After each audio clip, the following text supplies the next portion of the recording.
Right now I want to pass things over to our Becoming an Outdoors Woman coordinator, Linda Bylander. She's coming to us from her home up in northern Minnesota right now. Linda, I'll turn things over to you. Thank you, Amber. So welcome to this walleye fishing beginners series with Nancy Koep. I'm so excited that Nancy agreed to join us. And if you don't know about the Becoming Outdoor Woman program, in the chat, there's going to be a link for the Becoming Outdoor Woman website. We're having our fall workshop coming up September 9th. Go to my website. Underneath the photo, click on get the e-newsletter, and then that will be where we'll be putting class updates. So if you've never done a bow program, would like to, go to my website and you'll see that under chat. But I'm so excited to introduce Nancy. Nancy is a very talented woman who wears many hats. She actually does our bow walleye fishing women's event in July yearly, not this July, but next July she'll do that again. That's a great opportunity for women who are new to walleye fishing to try out walleye fishing. But Nancy's up in the Glenwood area. She not only is a bow instructor, a beloved bow instructor, she's very good at what she does. She also is a pro angler catching walleye, and she's also runs her own bait shop up in Glenwood called Koep's Bait. And that link is also in our chat feature. So I'm so excited to introduce Nancy. She's a wonderful instructor and just a great person. So thank you, Nancy, and I'm going to turn it over to you. Unmute yourself, Nancy. Okay. Thank you, Linda. I'm excited to be here to share some walleye knowledge with you. A little bit about myself, as Linda said, I am very involved in our community. I am the high school coach for the fishing team. That takes place in the summer. We fish 3 weeks out of every month. And then I'm also, I just recently stopped doing the Minocqua program where I work with the 5th grade class. I did that for 13 years at the 5th grade middle school at Minnewaska. And after 13 years, I decided it was to take off my hat and share it with somebody else. So in addition, obviously I have my bait shop that I try to run day in and day out. Obviously a full-time job. You got the bait shop, gas station, convenience store, deli. So it's a lot, but I love it and I wouldn't change it for the world. I have 2 great kids, Evan and Ty. Evan is 21. He's got 1 more semester left at NDSU and he will be graduating. And Ty is a fun-witted, heart-loving kid in 9th grade, going into 10th, obviously. So they both love to fish and I'm trying really hard to pass my stuff down to them that I've learned from fishing and hunting with my dad. So about the BOW event, usually I do it in July on Minnewaska. Unfortunately, this year I will not be doing it. I recently had back surgery, so I decided to take a year off and let me heal. Next year I will be doing it. We stay at Hunt's Resort on Lake Minnewaska. The morning is kind of a Saturday morning. What I do is I present a whole PowerPoint on walleyes, because in order to catch a walleye, you need to understand how to fish for walleyes. So we go through all of the basics in the morning, really touch on the walleyes, the bait, everything you need to know, the line, everything. In order to fish for the walleyes. And then in the afternoon, I have some great volunteers that come and take out the ladies and we fish, followed by a fish cleaning session to show the women how they can clean their own fish. And then we also have a fish fry for supper, and then Sunday we fish from like 7 until noon, and then we all part and go home and tell our stories. So that's a little bit about me and what I love to do. So what I'm going to now, I'll start my PowerPoint presentation, and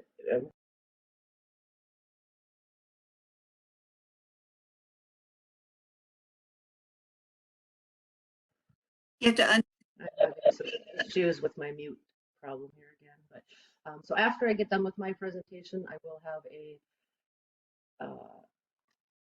question and answer at the end. So if you can save all of your questions and answers for the end, then I will try to go over them.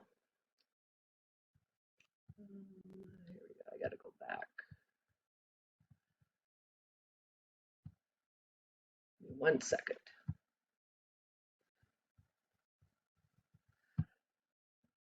We got to get to the right.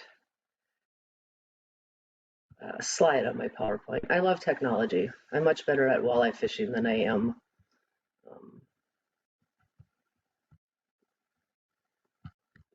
Okay. All right, well, I'll just start here. The first one was just a little slide that said, keep it simple, stupid.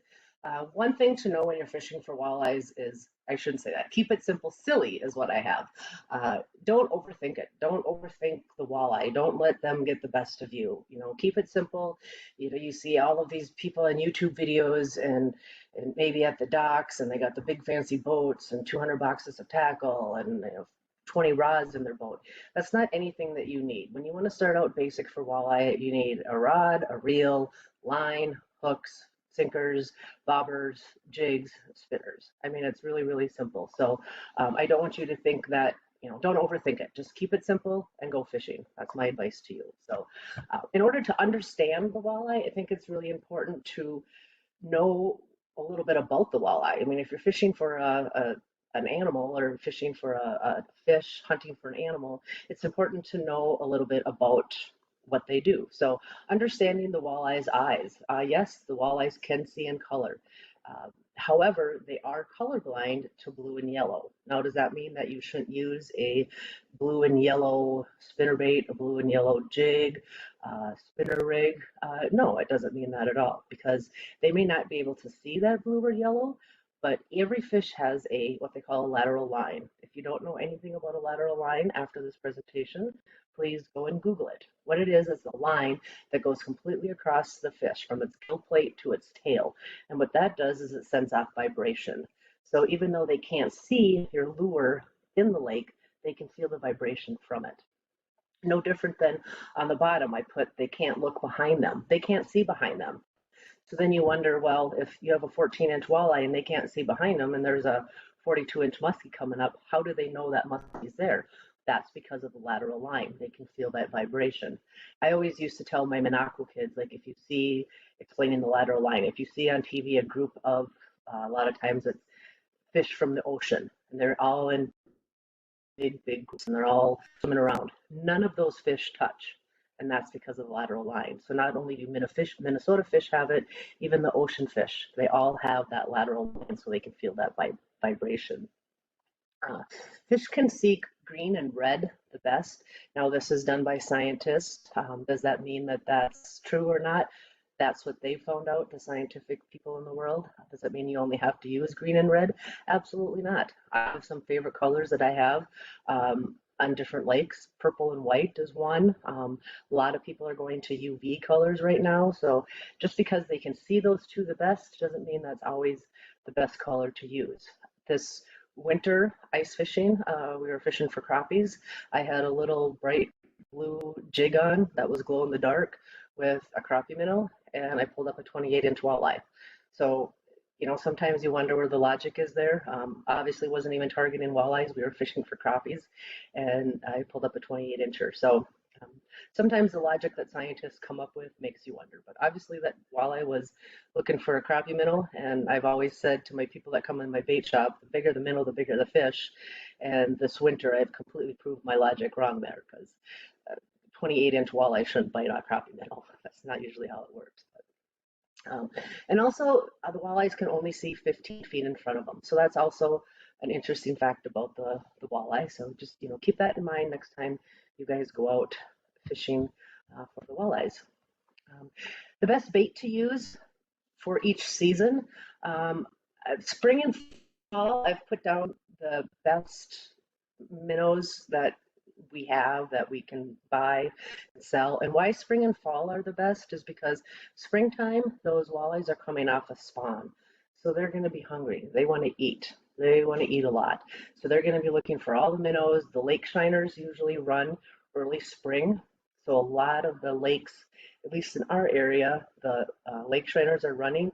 That's what they're feeding on. So if you go to the lake shiners, that's probably the best bait for that time of year.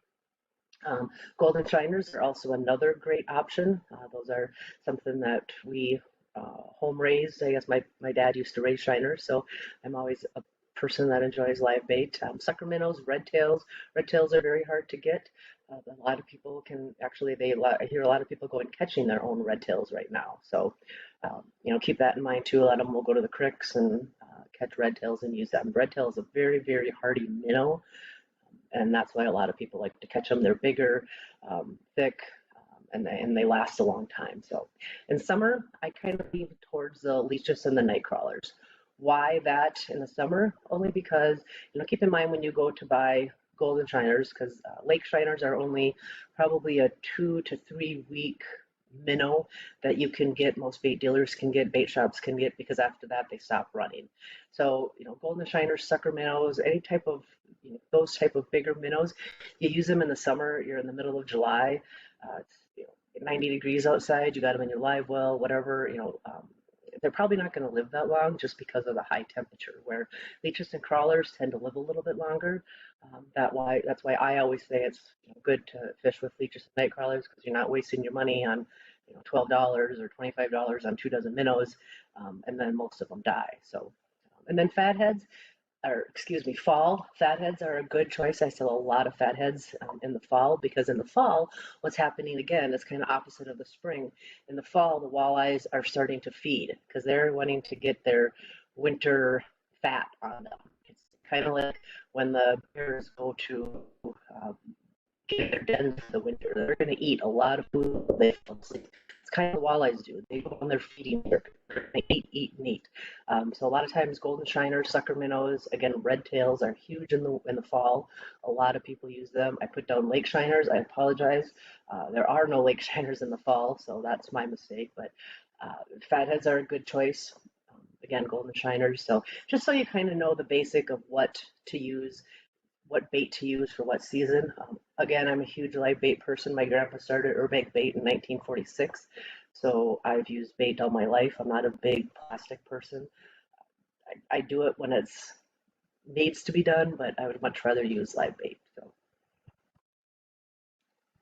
how to hook the minnow and where? How to hook your bait? There's all sorts of different ways to hook your bait. Probably the popular in the summer is the picture I have on the right, is just hook it right up above the upper lip. If I'm doing Lindy rigs, spinner rigs, even a jig and a minnow, I'll hook it that way, right through the lip.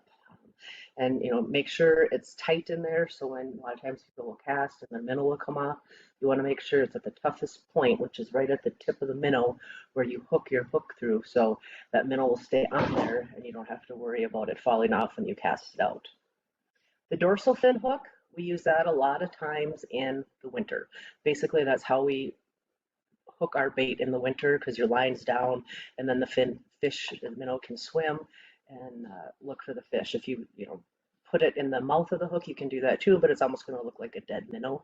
So hooking in the dorsal fin, at least the fish can swim around in the winter time. So the trick hook, which I've never tried, doesn't say it doesn't work, but instead of hooking it in the top of the lip, hook it in the bottom of the lip. Interesting concept. One thing that I have also tried in the summer and in the winter, instead of hooking it through the lip, I'll hook it through the tail, because then what that does is it's making the minnow look like it's dead, look like it's struggling. It's trying to get away from something and it can't. So what it does there for the fish is it looks like, wow, there's a minnow that's almost going to die and it's going to be easy prey. So they're going to clamp onto that minnow just because it looks like, it's something that is going to probably die soon, it's having issues, and that's their lunch. So another tip to try, I've tried it a few times. Sometimes I'm successful, sometimes I'm not. If the fish are really finicky, I just throw something out there and try something else to see if it will work and we can get them to bite. When it comes to rods, I have 3 rods that I specifically like the most: trolling, spinning, and jigging. Those are my favorite top 2, 3 reels that I use for catching walleyes. If you were to choose one, which, obviously you do not need all 3 to catch walleyes, I would look for a 610 medium light. That's probably going to be your best overall rod. The trolling rods, I like a heavier setup, because what I'm doing is I'm trolling in my boat. I got a Lund with a windshield, so my gunnel's a little bit thicker. So when I put my arm out to troll, I have that much more space that I have to deal with because, I got, a nice size gunnel on my boat. So I want to make sure my rod gets out there. So I use a little bit longer rod, medium action, medium heavy is what I like to use, especially when I'm using crankbaits, bottom bouncers. And the reason why you need something heavier is obviously now with most of the lakes have zebra mussels. They have taken over so many lakes, unfortunately, but the lakes are going to be clear. So you want to make sure you get that line back behind you. You want to go, 50 feet, sometimes behind your boat, 30 feet to make sure you get that. So the fish don't see your boat. They just see your crankbait or your bottom bounce or your leech, whatever you're using trolling to try to catch that fish. And then when you're trolling, you're also going a little bit faster. So you're not, when you're using a spinning rod or a Lindy rig spinning that technique, you're only going 0.5 to maybe 1. When you're trolling, you want to up that speed to 2.8 and really, go across the lake. So when you set that hook and you're going 2 miles an hour, you want to make sure that you have a heavier setup so you can really hook that fish when you do catch one. As far as the spinning rod goes, I like a light medium or medium to fast. Uh, again, it's kind of up to personal preference, but that's what I like. That's what I do when I go Lindy rigging, or I put spinners on, usually with crawlers or leeches. I have used uh, minnows in the past on Lindy rigs. And sometimes, when you do Lindy rigs, I have a certain lake at home on, I'm going to just say Lake Reno. Every time I go out there, I don't even use a spinner rig. All I use is I have a 8-pound leader on mine with a green bead and a red hook. That's all I use when I go fish Reno. That's what I catch them on. That's what I know, and that's what I do. So when I go to other lakes, example like Ottertail, I like to mix it up. On my Lindy rigs and spinners, I like to use Wonder Bread has really hit the market, and that's a huge color right now, as well as purple, the UV colors. Just kind of try them all. Try whatever you have, whatever you think they're going to bite on. Again, it always affects the day. If it's bright, sunny, or cloudy and rainy, that's going to usually affect what color I'm going to choose as well. So on the jigging rods, sensitivity is really huge when you come to jigging rods.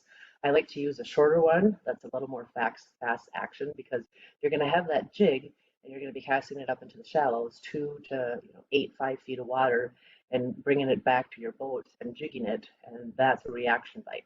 So those walleyes are going to come in and they're going to grab that. And you really need to have the sensitivity there in order to feel that walleye take that jig and run with it so you can set that hook and bring that fish into your boat. Fishing line, is always a struggle for me. There's so many different lines out there. It is crazy. I have a selection at the store. If I was Shields or a Cabela's, I could probably have one whole section just in on one side of my tackle shelves, just line because there's so many different kinds. They do all different things. You've got braided, you've got mono, you've got fluorocarbon. Everybody's coming out with new things. There's also Leadcore that we use a lot in the fall. Basically what Leadcore is, it's a line that basically has lead in it. And you're going to be dropping that down when you're trolling. And what that does is you can be in 20, 25 feet of water, and that will get your lure, usually using crankbaits, that will get there down to the bottom where those walleyes are. So trolling, I like to use braid. I use braid on almost all of my stuff just because I like braid. I like how it works for me. If I'm trolling with it, or if I'm maybe gonna go, pull some Lindy rigs, I always put a 6 to 8 foot leader on it. Why is it so long? 2, so they can't see the braid.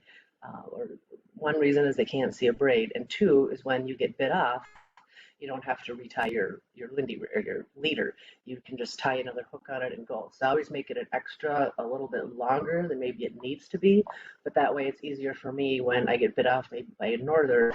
I don't have to put on more line, another hook, and go through all of that. I just simply tie on a new hook and I'm ready to go. Mono is another good option. I do have mono on some of my reels at home. It has really good knot strength, it's smooth, and it's easily castable. So a lot of people will use that if they're fishing for bass, maybe if they're just casting off the dock and hope they catch whatever they want to catch. Fluorocarbon, another good line to use. It's also invisible underwater. It's so confusing. And like I have on the post here, there's too many choices. Everybody has their own opinion. You can go to YouTube and one guy's going to say braided line's the only way to go. Next guy's going to say all I use is fluorocarbon. Everybody has their own line that they like, they use, and like I said, it's kind of up to you what you like. Again, I like my braided line because when I set that hook, I want to make sure I get that fish. Again, up to you. There's so many choices. You go into a tackle shop or Cabela's, any of these big stores, and there's going to be so much to choose from. You don't even know where to start. So ask your sales associate that's there, tell them what you're fishing for, and they'll be able to at least point you in the right direction. For me, this is just some of the ways that we fish, or I should say I fish. Lindy rigs, jigs, bottom bouncers, floaters, slip bobbers. These are all different ways that I enjoy catching fish. First of all, there's some Northland jig heads there, the fireball jig heads. I like those Northland jigs just because if I'm having issues keeping them, you can see on the eyelet behind the head, that's where you can put a stinger hook. So it's like another set of hooks to try to catch that fish. I don't put bait on it. I just have that out there just in case, they might take a pass at it, miss the minnow, and the stinger hook is still going to catch them. So Northland makes good jigs. Clam makes really good jigs that are tungsten. I use a lot of them a lot of times when I'm jigging. Not a very good, confident jig fisherman quite yet.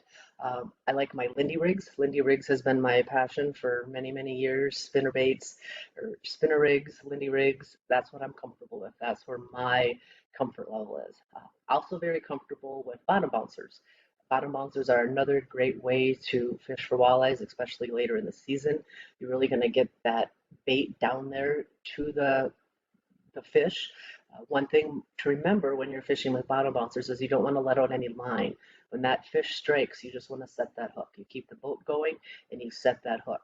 If you wait, that fish is going to feel less tension in the line and it's probably going to get off. So one thing with bottom bouncers and when you're out doing crankbaits, make sure that you just set that hook right away. You don't give them any line, just set that hook.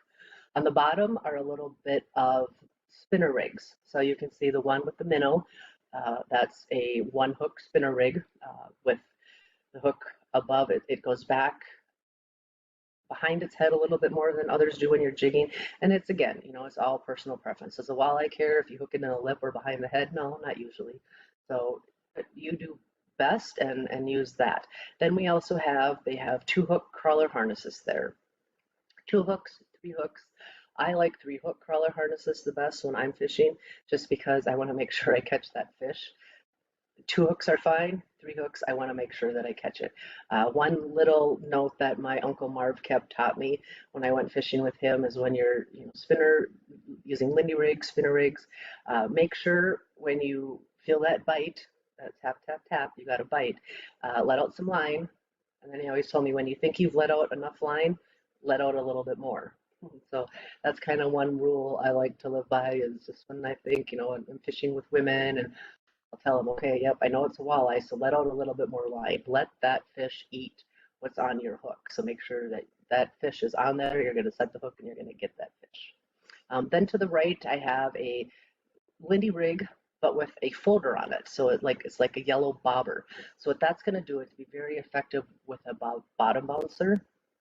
So they go in around the lake, maybe you're in 10 feet of water and you can see that the walleyes are up in 8 feet of water. So this is a good technique to use when that happens because the bottom bouncer is going to go obviously on the bottom of the lake.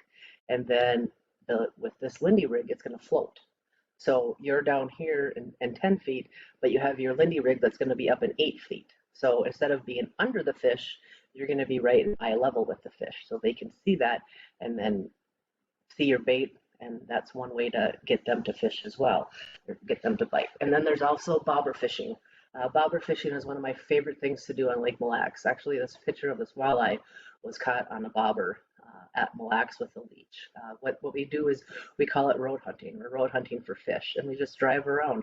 And when you see fish on your screen, I usually back up a little bit and put our bobber rigs. And within 5-10 minutes, you're catching fish. Especially on Mille Lacs, it could be a northern, it could be a smallmouth walleye or a smallmouth bass, it could be a walleye, a largemouth bass, it could be a little bit of everything.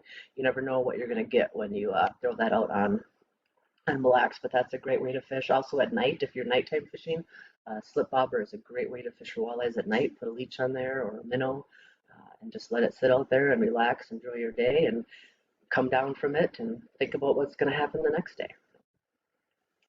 Another interesting thing you need to learn or understand when you're fishing for walleyes is your weeds. It's very important that you know your weeds. If you go into the local bait shop and they say, oh, the walleyes are in the cabbage, okay, then we got to find the cabbage.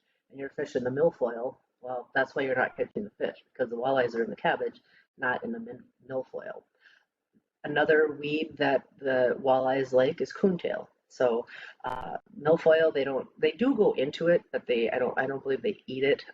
They go into it for cover, and that's the same with the cabbage and the coontail. They're going in there for cover. So the walleyes are in there to hide from other fish, and they're also going to be in there when there's bait fish in there, when there's food in there, there's other little minnows or sunfish or whatever swimming around, and they feel like they're the hard target because they can't see them, but the walleye's obviously bigger, and so then the walleye's got the best of both worlds. It's got food and cover, so it's really important when you go fishing. The first weed you catch, look at it. Okay, it's a milfoil, not coontail. This is cabbage, not coontail. This is coontail, not cabbage. Whatever it might be, just really get to know your weeds, because that's one really important part of walleye fishing and how to target those fish. Here's a little example of the weeds here. So we'll say that this is a cabbage that we're in right now, and you see those little breaks in the cabbage. So if I was seeing this with a jig and a minnow, what I would do is I would be throwing it right in that opening where you see that cabbage. There's a little opening there. That's where if the walleyes are hiding in the big bunch of cabbage there, they're going to come out and eat your minnow, because they're going to see that as something to eat. So always one good thing, I'm about fishing in cabbage is there's always going to be fish in there. Walleyes, perch, sunfish, crappies, northerns, who knows what's going to be in there. I'm not a big weed person. I don't like fishing in the weeds. I never have liked fishing in the weeds. I'm trying to get better at it, because I know a lot of tournaments, especially in Minnewaska, if you want to win those tournaments, you got to fish in the weeds. So something I'm trying to figure out, do a little better at, and have more, more confidence at, and learn. You can only, it's just like any sports in high school. The more you practice, the more you play, the more you're going to learn, the better you're going to be. Kind of the same respect when it comes to fishing. So really, know your weeds. Thinking like a walleye. A lot of times, early season, before the weeds start coming up, what I'll do is I'll take my boat and go out and look for the cabbage and the coontail beds, and I'll mark them on my graphs. I have little different things you can use to mark stuff, so I know it's not a fish. Okay, this is cabbage, this is the coontail. So I know next time when I go out on Minnewaska, or even like July, when all the weeds are up and the growth is heavy, this is where the cabbage is, so this is where I want to fish. I have heard of people fishing in the cabbage beds, and what they do is they'll drive their motor super fast over the cabbage beds, over the coontail beds, and try to scare all the fish out of there. Then they'll turn around and they'll fish the outside of those cabbage beds and wait for the walleyes to come back in through the beds, because I haven't tried it, but a lot of people do it. They try to scare them out and then get them when they're trying to come back in. So one thing that you might want to try if you're having issues catching fish in the cabbage is try to scare them out and then get them when they come in. So early season, I always like to fish shallow. I don't like to fish much deeper, over probably 10 feet, 2 to 5. Feeding, they're going to be feeding. Those walleyes have spawned, like I talked about before. Jigging a minnow is the best presentation. Does it mean you can't troll Lindy rigs? Absolutely not. There might be fish that are already spawned and they're gone. They're out deep and they're relaxing and just chilling after they got done spawning. So just kind of follow what other people are doing, see what other people have done, ask questions. You'll find out hopefully where the walleyes are. One thing when you're graphing fish, when you have your locators on, you can always see bait balls. Minnewaska is, oh my gosh, there's so many bait fish in that lake. So there are bait balls all over. What's behind those bait balls? The walleyes. Are they harder to catch? Yes, because you're trying to catch them and there's a whole bunch of fish right in front of them. That's what they have their eyes on. But that's where your fish are going to be. So if you can figure out a technique to use to catch those fish behind the bait balls and grab their attention instead of the bait fish, that's where you're going to catch the walleye. It might be jigging rapping, it might be jigging a minnow, might be something really slow, slow and pull it break through there. Now, kind of trying to figure out, day, the temp of the water, sun, dark. Again, that all kind of comes into play. But I like to use something that's more of a reaction bite at that point, so you grab their attention and get it off the bait ball. A lot of times I'll look for rocks that don't have no slime on them.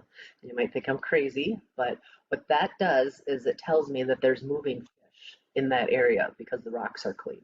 If you go to a rock pile and they're all green and slimy and full of algae, there's not going to be a lot of fish in there because nobody's been there.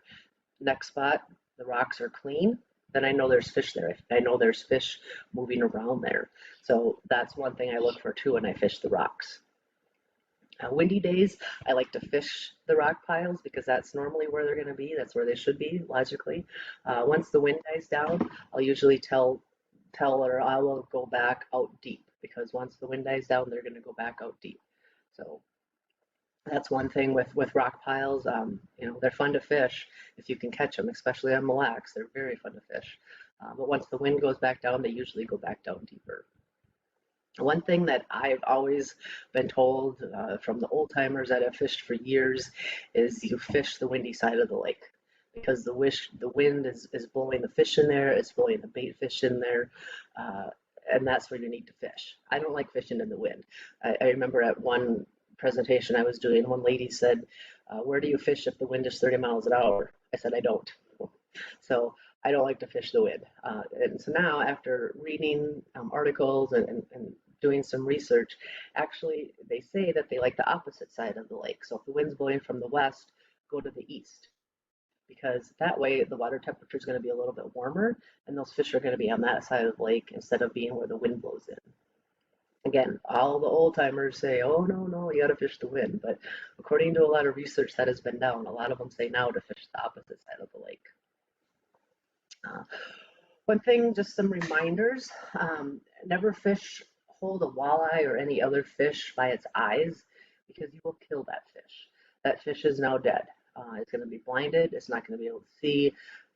Doesn't matter if it's a crappie, a sunfish, a northern, a walleye, any fish you catch, do not grab it by its eyes. Under the gill plate is where you want to kind of grab it, or like I have my walleye underneath everything, kind of holding it that way. You don't ever want to put your fingers in its mouth because the walleyes have teeth and you will get cut and you will bleed because they are very, very sharp. So another thing to know that I want you to know and take away from this today is never feed a fish corn. Fish cannot digest corn. A lot of people use corn off their docks in the summer for sunfish. Please don't do that. That fish is going to die because it's not going to be able to digest that corn. It's going to get so big and eventually die. So it doesn't matter if you're fishing for, walleyes, whatever. Any fish that is out in Minnesota lakes cannot digest corn. So please do not ever feed the fish corn. And one thing I try to do every year is try to go out of my comfort zone. Every year I try to tell myself, okay, my big thing that I have a hard time doing is jig wrapping. Everybody knows how to, a lot of people are jig wrapping. You're up on Ottertail at the Mania tournament and you got guys going around, they got live scope and they're spotting the fish and they stop and they, throw down their jigging wraps and they're there for 10 minutes and boom, boom, boom, they got 3 walleyes and then they leave and then they go to find the next fish. I'm not comfortable doing that yet. So that's one thing that I need to do better is try to do stuff every year to get out of your comfort zone and learn how to do it, learn how to have more presentations to catch the fish, whether it might be trolling. Trolling might be one thing that you have a hard time, getting the grasp of. You don't know how to do it. There's a lot of great apps out there for trolling, precision trolling being one. You can download that app and it will tell you, if you're going to use a Berkeley flicker shad with braided line that's 10 pounds, this is how far you need to put it out to be effective. So that way you don't have to try to figure it out in your head. You can just use it right on the app. So I just want to challenge each and every one of you this summer to go out of your comfort zone and try to do something different, try to learn a different presentation. Probably not going to get it down in the summer. If you keep trying and be positive with yourself, I think you'll be more effective in the long run, because then you'll have other presentations you can use while you're catching walleyes. When I fish, I have kind of three rule set, I guess is what I call it, or three rule system. When I'm guiding, let's say I'm guiding three people, and the girl in the middle catches a fish. Okay, so the first time they catch a walleye, say it's an accident. Okay, just whew, she caught a walleye. Then all of a sudden she catches another walleye. Like, okay, so that's a coincidence. And then if she catches another walleye, then I say that's a pattern. So what I'm going to do in the boat is I'm going to have myself and the other person that I'm fishing with, we're going to change up to whatever color she's using, because then I know that there's a pattern there, that this is what the fish like today. This is the color they like, whether it's Wonder Bread, purple and white, red, whatever it is. If that's the color I'm going to change to, because that's what the fish are biting on. Kind of the same when you're ice fishing. You know, everyone has aquaviews now, or Marcoms, underwater cameras, and you can actually see the walleye come up to your bait and just touch it with their lips. Well, walleyes have taste buds on their lips, so they can taste your bait just by your lips without even touching that, you know, taking your lure and running with it and eating it. They can just taste it by the lips. So first walleye comes up and does it, or let's say it's a crappie. First crappie, first walleye, whatever, comes up and swims away. They don't like it. Second one comes up, does the same thing. They don't eat it, they go away. Third one comes up, nothing. I'm changing my lure. I'm going to change it up because something's going on there. Whatever I have, they don't like. So I might, you know, using a full fathead minnow, I might just switch to the head. Instead of using purple, I might go green. You know, there's all sorts of different things, but that's kind of my rule of thumb, is I go by the first time an accident, second time's a coincidence, and third time's a pattern. So just keep that in mind when you're fishing. When I'm on the lake, one of the top three things that I look for when I'm fishing is seagulls, loons, and pontoons. I always had one of my buddies, old friend of mine, always said, when you're fishing, follow the loons and the pontoons, because what's going to be underneath them? Bait fish. They're diving and they're eating bait fish. So you want to go where they're at, because obviously if there's bait fish there, there's going to be other fish there eating those bait fish. Pontoons, more than likely when a pontoon is on the lake fishing in the summertime, they are a resident of that lake, and they live on that lake, and they got their pontoon out, and they got things dialed in, where the walleyes are, where the sunfish are, where the crappies are. You know, just keep an eye on them. If they're fishing for sunfish and you spend an hour going around them with windy rigs or being by them and they're catching sunfish, you know, obviously you're in the wrong spot. But you know, loons and pontoons are kind of two of the things that I really, really watch when I'm out on the lake, as well as seagulls. There's so many seagulls out there, and a lot of the seagulls are up shallow, and they're up shallow in the weeds. So just keep that in mind next time you go out fishing. And just with that, I'm a huge promoter of getting the kids out fishing. I think it's great. The more we can get them off of their Xbox and their gaming stations and whatever, you know, get them out fishing. Whether, you know, if you don't have the ability to do it, ask a neighbor, a grandpa, you know, big brother, big sister, whatever it might be, but just get those kids out fishing. So I want to thank you for today. I think now we're going to open it up to some questions and answers, and Linda will be coming on here shortly to do that. Thank you very much. We have quite a few questions for you. If you want to, yep, great. Now I see a big picture of you. So I'll start with the top. How can you improve the chances of catch a fish early in the spring or right after the lake thaw without live bait? I usually only use mist spinners and Rapala lures. Any advice is appreciated. Thanks.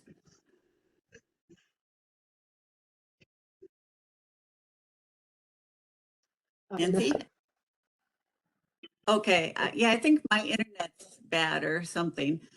How to improve the chances of catching a fish early in the spring or right after lake thaw without live bait? This person uses MIP spinners and Rapalas. You unmute yourself again. Sorry, technology. And that's something you can use. You know, Met spinners are great. Go in shallow and, you know, use them. The plastic world has become crazy. There's so many different, Berkeley has so many different plastics out there. Um, you go into a tackle shop and there's a ton of plastic. So don't be afraid to use a plastic when you're fishing, even with a MEP spinner. Um, Little beetle spins work really great too in the springtime, or just a jig with a plastic worm on it that Berkeley sells. They have a ton of different types. Key Tech makes a very good one for walleyes that they can use and throw out there. So that's what I would suggest. Next question is, can you catch and release all year round, or are there penalties with that? Walleyes. Walleyes are only open a certain time of the year, so they're open from the middle of May until I believe uh, February 24th, and or 27th. I'd have to look at a rule book, but those after February, you cannot fish for walleyes. You cannot target walleyes. Obviously, if you're out fishing for crappies and you have a crappie lure on, you catch a walleye. If the game warden were to see you, you're not specifically targeting walleyes because you have a smaller lure on. So as long as you throw it back, you're fine. Okay, so yeah, catch and release is not available, especially during spawning time. Yeah. Correct. Let's see. Okay, this is a real beginner. What are the essentials to bring with you the first time you're fishing, like tackle bot components, coolers, all that kind of stuff? What I would bring is 1 or 2 rods with you. You don't need to bring a whole arsenal. Get your line. If you're fishing for walleyes, do 8 to 10 pound test line. Some plain jigs, some spinner rigs. Get an assortment of sinkers. They have little sinkers in round boxes that have 5 different types of sinkers that Water Gremlin has. Grab some of them. Maybe a bobber. You don't have to go all out. Maybe some slip sinkers as well if you're going to try lindy rigging. Coolers, of course, obviously, if you want, food, water, whatever to drink. And just keep in mind, if you do get bait, you can't transfer the bait from one lake to another. So if you're going to go fish one lake and you're not catching fish and you're going to go to another lake, you can't take your minnows out of your live well and put them in a bucket and take them to another lake. You have to have water in your vehicle to put those minnows in, because because if you transfer water, that's illegal, and the DNR will obviously catch you and give you a ticket. So. Yeah, and do you want to touch on why it's best not to dump your night crawlers or your minnows in the lake after you're done fishing? Yes. Also, when you're done fishing, if you're fishing for the day, take that stuff home with you, or there's always garbages at the accesses.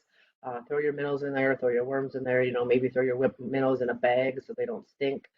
Wrap them up in a bag and throw them in the dumpster, because those minnows that you are bringing into that lake are not minnows that are normally in that lake. So they're coming in kind of as an invasive species almost, because they came out of a different lake and now you're putting them into Lake Minnewaska. So just keep that in mind when you're fishing.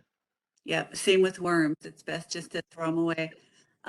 Any comments on fishing without a sonar? Where do I find the walleyes? I would go shallow. Go up shallow, especially this time of year. If you don't have sonar, just take your jig and a minnow and cruise across around the lake on the lake shore.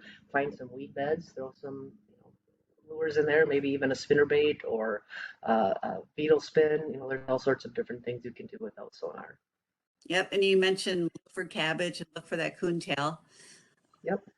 Next question, you mentioned fishing line with lead. I understand there's a push to remove lead from old sinkers and lures because they kill loons. Is this a similar concern for lead in fishing lines?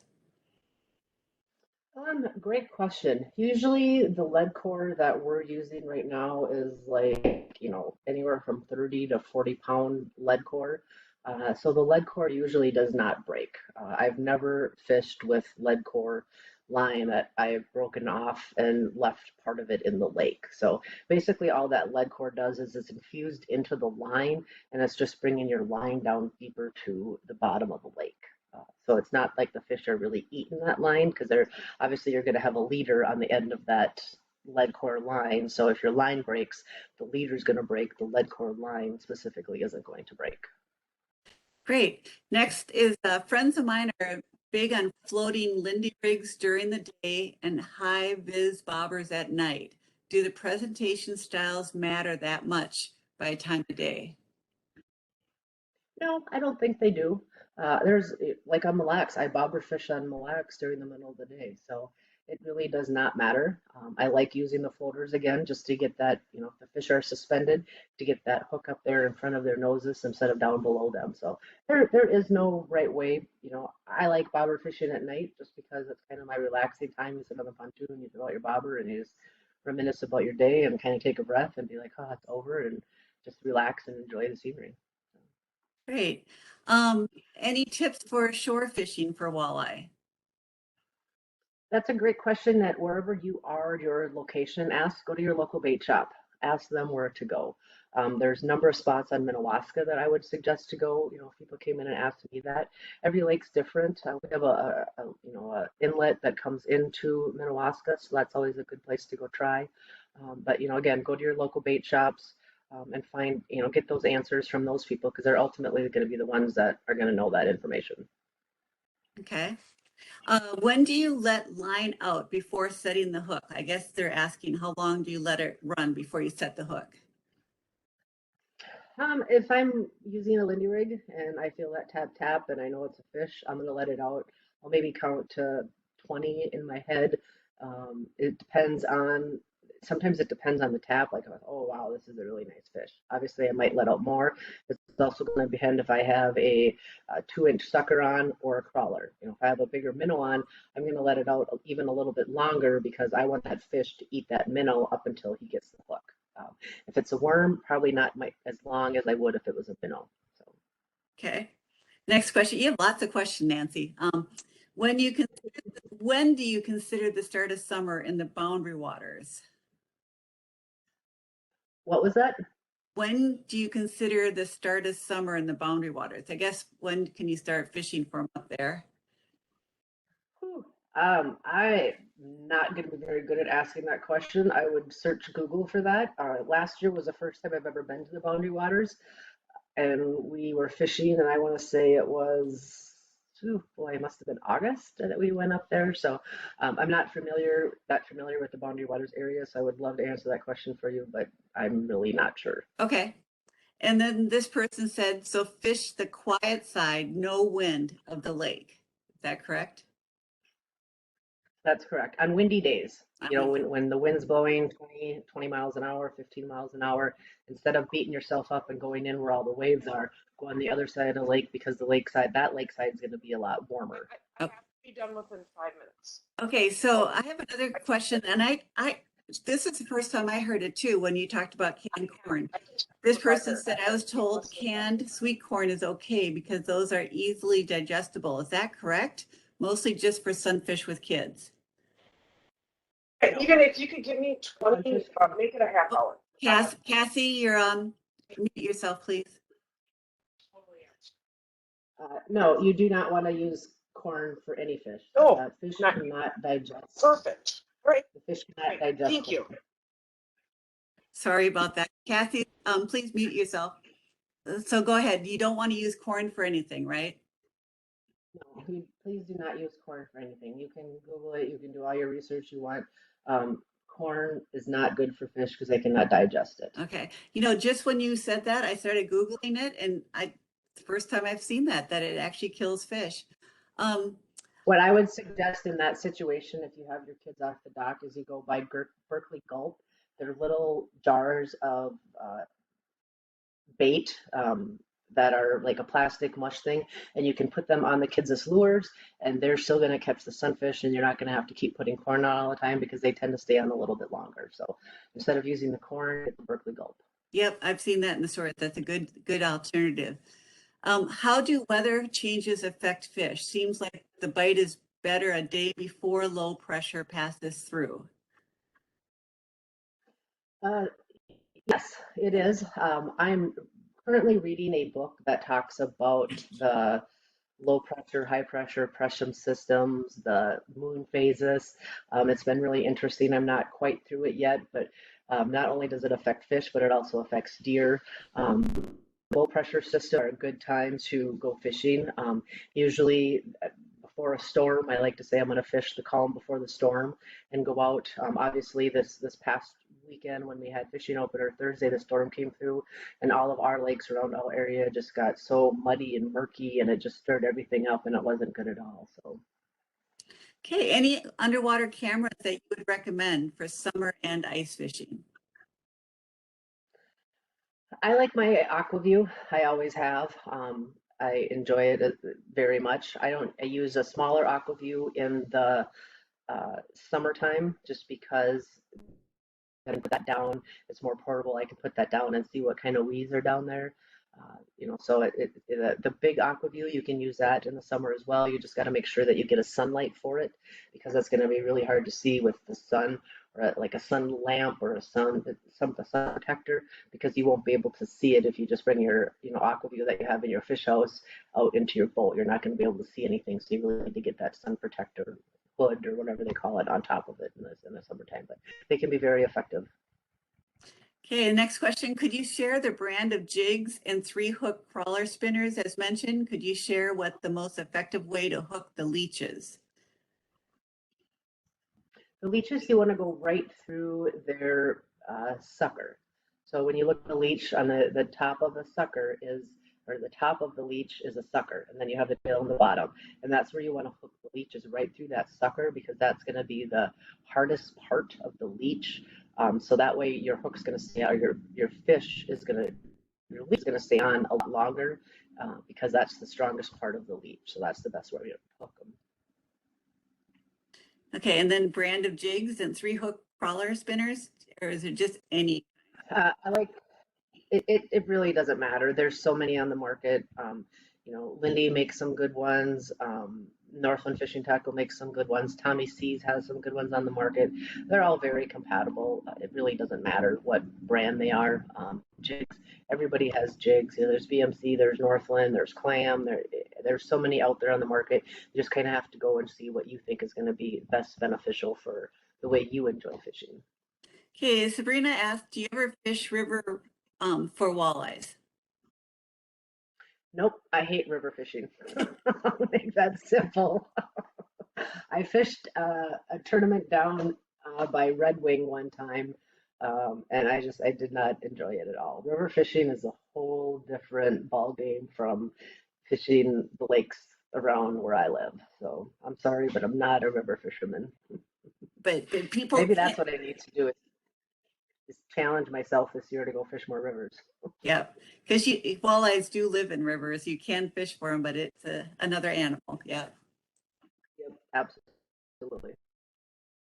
Are there web forums or social media sites where folks can share local fishing reports? Oh, absolutely. There's so many of them. If you go on Facebook, there's Minnesota ice fishing groups, there's Minnesota walleye groups, there's Becoming an Outdoor Angler groups, Becoming an Outdoor Woman group, Women Anglers of Minnesota. They have, if you just Google, if you're on Facebook and that's what you're looking for, just Google fishing reports and all sorts of different groups are going to pop up. Fishing reports for Minnesota. The list can go on. Obviously, you can go to Target Walleye is a good place to start. They send out weekly emails, not so much with fishing reports, but fishing tips. There's also different, like Northland will send out fishing information. YouTube is a great place to go. In Fisherman, it's endless. Anglers, Lenders Angling, Buzz Angling, I think it's called. I'm not really sure, but they're just all out there. You just need to research fishing reports and then put in your area that you're in, and there'll be stuff out there. Okay, 2 more questions that I have. Do you ever use flavored oils or baits? No, I do not. I have tried WD-40. That's about the most crazy I've ever gotten with my scenting the bait. I sell a lot of them at the store, bait scents, crappie scents that you spray on your bait. I sell a lot of them, but I have never tried them besides WD-40. And that goes back to my dad and my grandpa. So. Okay, what size stinger treble would you use on a jig head?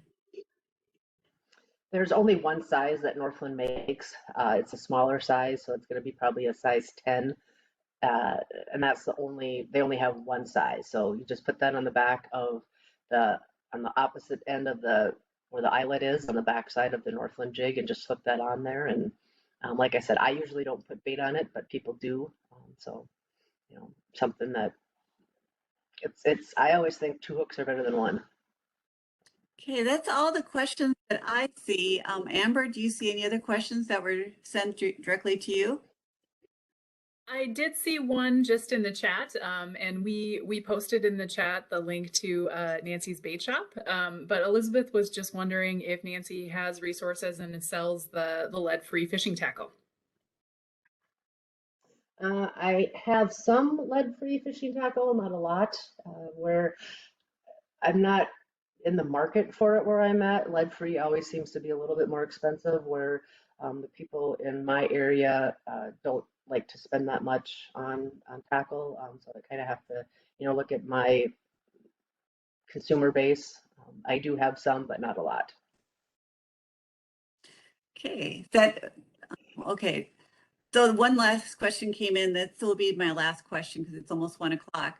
But this is something I learned from you, is that the zebra mussels are making the water column much clearer, and walleyes like that cloudy water. So advice for super clean waters, Cass Lake in particular. If whatever you're doing, if you're doing a jig and a minnow or a lindy rig, or you're trolling with crankbaits, usually on crankbait, you usually have line counter rods. Don't be afraid to go out 128 feet behind your boat. Same with lindy rigs. Cast it out there and just wait.